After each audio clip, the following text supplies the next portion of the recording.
আসসালামু আলাইকুম বন্ধুরা, কেমন আছেন আপনারা? আজকে আমি চালের আটা দিয়ে পরোটা বানায় দেখাবো। চলুন তবে রান্নায় চলে যাই।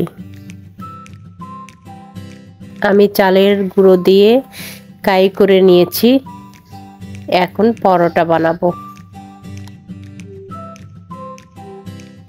ভিডিওটি ভালো লাগলে লাইক, কমেন্ট ও শেয়ার করে পাশে থাকবেন প্লিজ। এই আটা আমার মা পাঠিয়েছিল। আমার আটা শেষ হয়ে গেছে, সেজন্য আজকে চালের আটার রুটি বানাচ্ছি।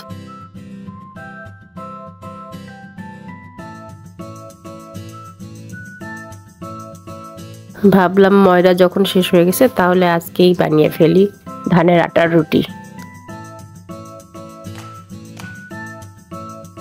চালের রুটি বানাইতেছিলাম, ওই সময় আমার মেয়ে বলতেছিল যে আমি রুটি খাবো না, আমি পরোটা খাবো। কি আর করা, মেয়ে পরোটা ছাড়া খাইতেই পারে না, এখন বানাইতে হচ্ছে ওর জন্য।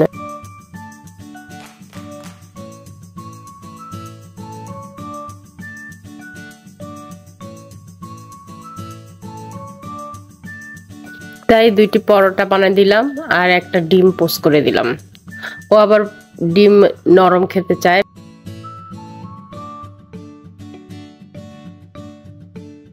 ডিমটা থাকতে হবে নরম, কিন্তু উল্টাইতেও হবে, এইভাবে ও পোস্ট করে খায়।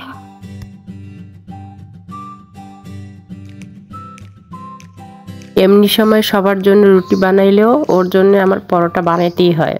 ও পরোটা ছাড়া রুটি খুব একটা খায় না।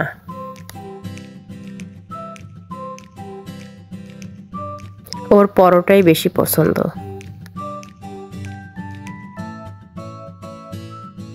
সেটা ধানের আটা হোক বা ময়দা বা আটা।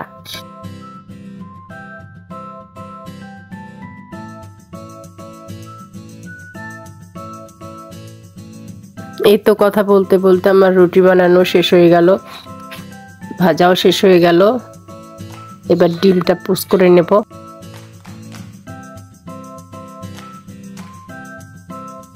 এই তো তৈরি হয়ে গেল আমার চালের আটার পরোটা ও ডিম পোস্ট।